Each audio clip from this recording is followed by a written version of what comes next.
Welcome, my friends, fellow brigaders, and MERP enthusiasts. This is my continued revisitation of Iron Crown Enterprises Middle-earth role-playing game system, otherwise known as MERP. Right now, the particular book I got in front of me here, you may have seen if you've seen the little thumbnail I had at the beginning, is a second edition book. And when they started coming out, in my head, I knew that they'd come out with a new set, a new series, because I have the rule book for that. It's a little thicker, a little bigger, the graphics and artwork's a little brighter, a little more, uh, I don't know, intense, if you will. Excuse me. The problem was, even back in that particular timeline, and everybody was, oh, we got AD&D 2.0. Well, nobody ever called them 2.0 or 4.0 or any of that stuff. That was some computer jargon thing that was just becoming, a fad. And most people didn't refer to this as just the next step in the evolution of the particular game system. Anyway, every major game system, hack and slash fantasy that I've noticed have a tendency to follow the examples of the D&D people, the D&D crowd, and when it comes to creation of stuff. And there's probably a good reason for it, because it makes sense. Excuse me. You want these things, and these certain source books give additional information of flavor. Okay. So, for the most part, what this is the Valar and the Maiar, the immortal powers. Otherwise, this is MERP's version of deities and demigods, or a dozen other Panathlon-based or god and superpower-based yahoos for whatever game system you're into. Okay, it is what it is. I'm not no, I'm not trying to point fingers or whatever.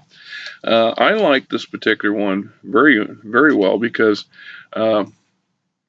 in Lord of the Rings, in the books, Tolkien does a good job of creating his version of a Panathlon. And for the intended purpose, as far as the elves are concerned, these are not, well, they're not godlike beings in the aspects that the mannish races would worship, and that these beings gain power because they have followers that worship them, and so on and so forth. The elves understand that these people are essence avatars or creations of the one God, one true God, who spun up the universe and created everything. And through these people, they help guide and develop the development of the universe and the world as the elven people knew it. And so they actually interacted with them in the Undying Lands on a somewhat regular basis, so that they have the love and the respect, but they don't have that fear and awe that you would get from a more mannish culture when it comes to religion. And that's another thing. In Lord of the Rings, they don't focus on religion. This isn't a religion. People don't worship them in that aspect. That's my understanding. It's not where they have churches that the church of Vala. They don't have that. At least not, the elves don't. Now they have shrines. They have ceremonies, and they have rituals, and they all have a deep love or respect for these individual powers, if you will. And then, of course, there's the powers, demigods, or their servants, and it's from that group of people, the group of immortal beings, that both the good and the bad comes. Your Bolrogs are fallen Maya or Meyer, however you want to pronounce it. The Istar, the five wizards, Gandalf and Saruman, and Regest, and the two blue wizards, all are Maiar. These are not human, not elvish beings. They're actual immortal. And the book explains how that works. So if these people, were to die in Middle Earth, their souls go back to the Undying Lands and just keep right on going about their business. It also explains why the longer that a Maiar spends in Middle Earth, the more their physical form is fixed.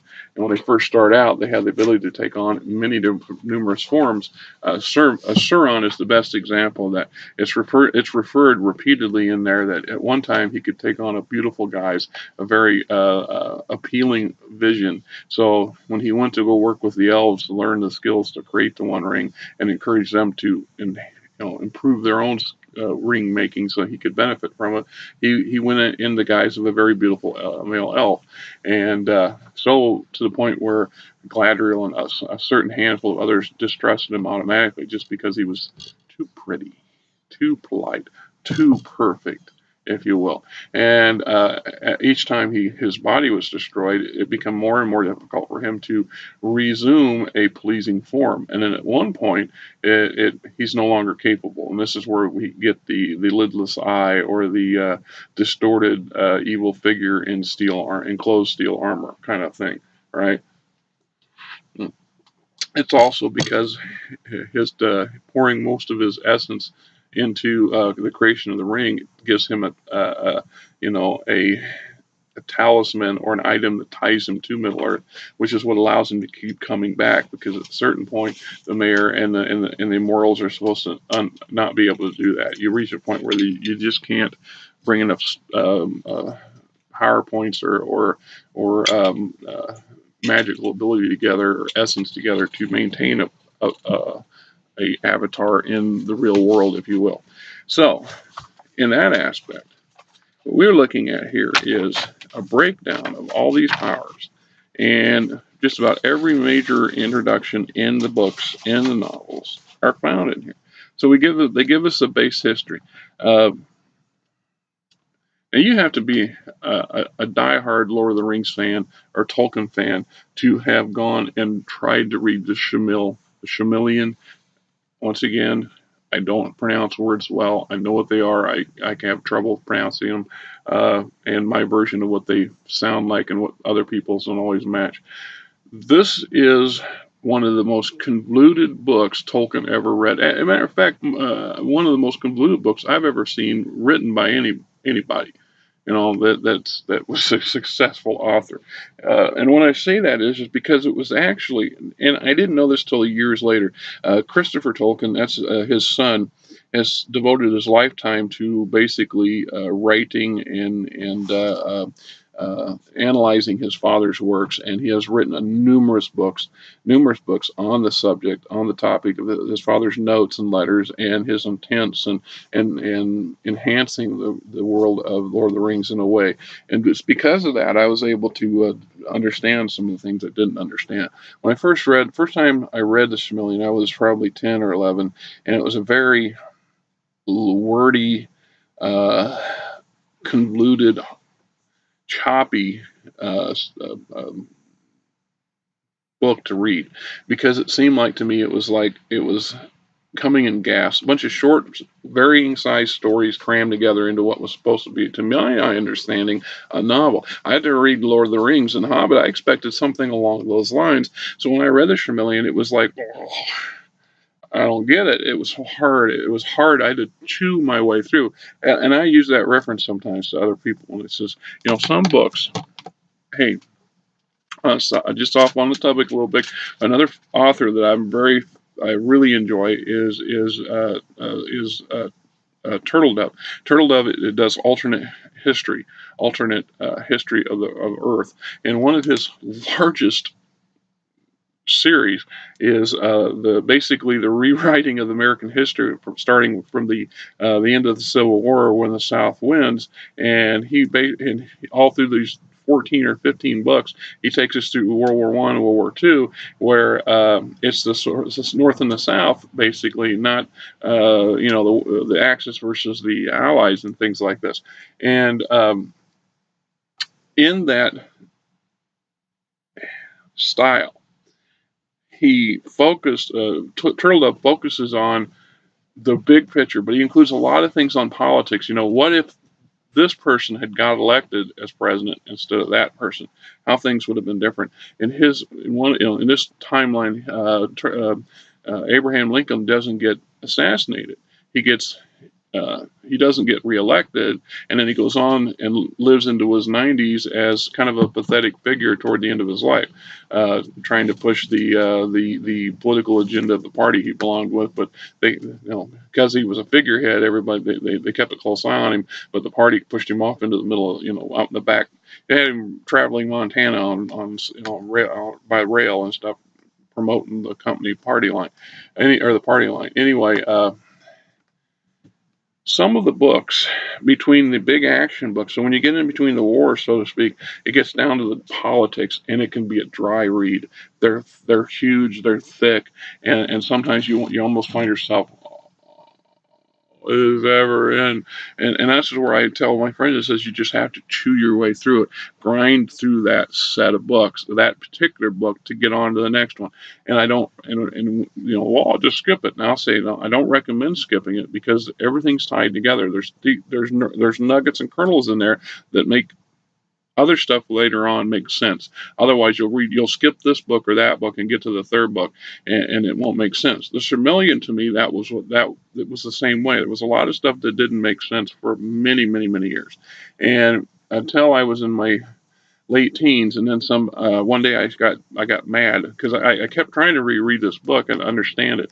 I read it backwards. Now, I don't mean literally read it backwards, but I started at the back chapter and read it in reverse, and then it made sense. I understood now what we have is the history of the creation of Middle Earth and the great powers and the Vala and the elves and the big huge battles and all the stuff that leads up. Now I know why Sauron is who he is and how he got to be there, and the Bolrog and so on and so forth. So again, I got a point on that. So in this particular book, they go through all that stuff. It's listed in here just like you would find in the books.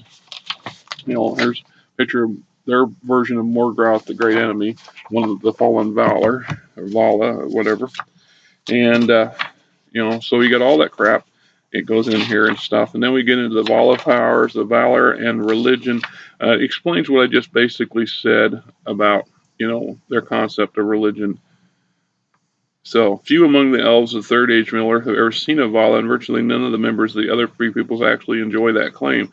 Direct visits from the powers were rare after the Great Battle, and they essentially ended following the change of the world. Only Ulmo and a small collection of Maiar regularly venture out of Aman. In fact, Ulmo sees and hears much that escapes even Manwë and Varda. For the king and queen of the Vala are far removed from life in Endor. None of the people of Middle-earth are aware of the legends and natural manifestations that rose out of the Valar's acts. The forces and features of the nature, such as the waters, the wind, and the stars, are all tied to the Valar. For this reason, some people even deify the Valar. Those who live beneath the boughs of the deep woods and worship the god of the forest covet the works of Rome, while those that river the god of the sky salute Manwë. But they don't have the deep religion connections that we see in a lot of your role-playing game systems. It just is. But then we walk their way through. You got all the particular Valas. Then they get to a section where they break down the Maiar and the Maiar or whatever, and they're the key ones anyway, because it implies there are literally thousands of them, thousands of Gandalf type characters out there that are in the Undying Lands. And then we have these indirect ones. One of the most prominent ones, two of them actually, although they don't list Tom Bombadil in here because he's listed in something else, and he's never quite sure what he is, even in the game system. He's not a Vala, and he's not a Maiar, but he isn't human, and he's an elf. He's something else, and sometimes the mystery is better off left unknown. But his wife, or his live-in girlfriend or whatever, Goldberry, on the other hand, is a water spirit. She is a minor Maiar, if you will, and they include her stats and information if you ever need to have that in there. And it gives an example of why they work out that way. And then they break it down later. You get into, I guess they do have Tom Bombadil in here. I stand corrected. Anyway, the five wizards. If you ever wondered about the two blue wizards that they barely ever mention, Gandalf makes a passing, and they went off to the east, and they don't matter no more. There's a lot of information on these fellows in here, and they actually play huge roles in fighting Sauron in their own way. But like Saruman, they succumb to the temptations of Middle Earth, of the flesh and greed and so on and so forth, and divert from their initial path. So they eventually end up becoming fallen Maiar in a way. So, and then we move on to the fallen Anner and Maiar. So we're dealing with the Morgoth and the Bolrogs, and explains about them in depth. You ever want to know, these is the true actual demons of MERP.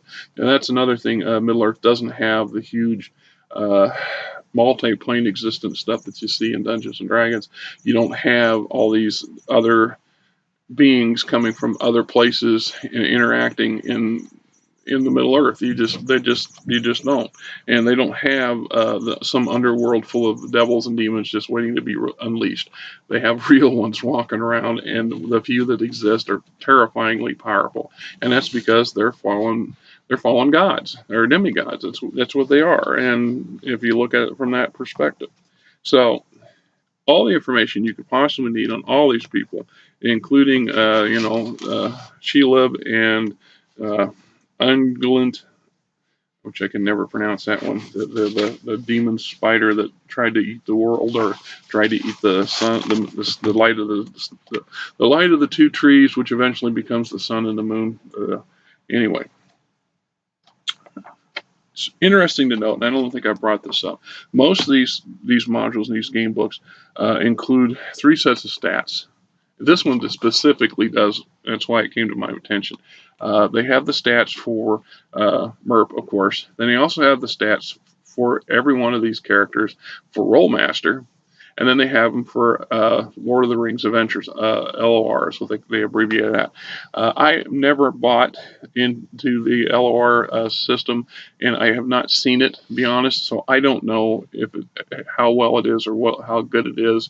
I do know that it came out after, so whenever the second edition started popping up, they'd already created the Lord of the Ring Adventures. I'm guessing it's an alternate version of an RPG. I don't know that for sure, and I think it's produced by ICE.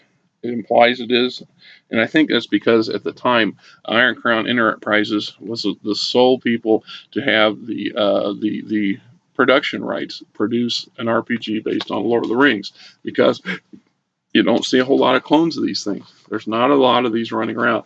I think I don't know who picked them up after that, after it expired, or after Iron Crown put it down. And that's another thing. I guess I should do a little research into the subject. Did Iron Crown belly up at some point? I think they did. I think they went out of business, or they got bought up. They got absorbed. The question would have been, when that happened, did the Tolkien legacy, if you will, the Tolkien Foundation, allow the new corporation to continue, or to gain the rights to the production of this particular material? Because, like I said, I know there's another. What is it? The Ring is that the latest version? So obviously somebody's gotten something from someplace. So I'm not sure who owns the rights to Tolkien's works, other than his son and their family. That's who I assume they do. So they probably sold, licensed it or whatever. So, which would make sense in some aspects. Anyway, like I said, the Valar and the Immortals for Miller, good book system. And if you don't play the system, you love the books and the movies, this sort of stuff is awesome source material just to give you a deeper understanding. So when you hear the elves talk about this particular deity-like person, you can actually go and read up on this particular person and get the gist of it. Because a lot of those are, if you go and you read the Silmarillion and you read some of Tolkien's really obscure stuff, you can get more information on them, though not necessarily in a form that makes sense. At least not to me, anyway. So there you go. There you have it. You have yourselves a good afternoon.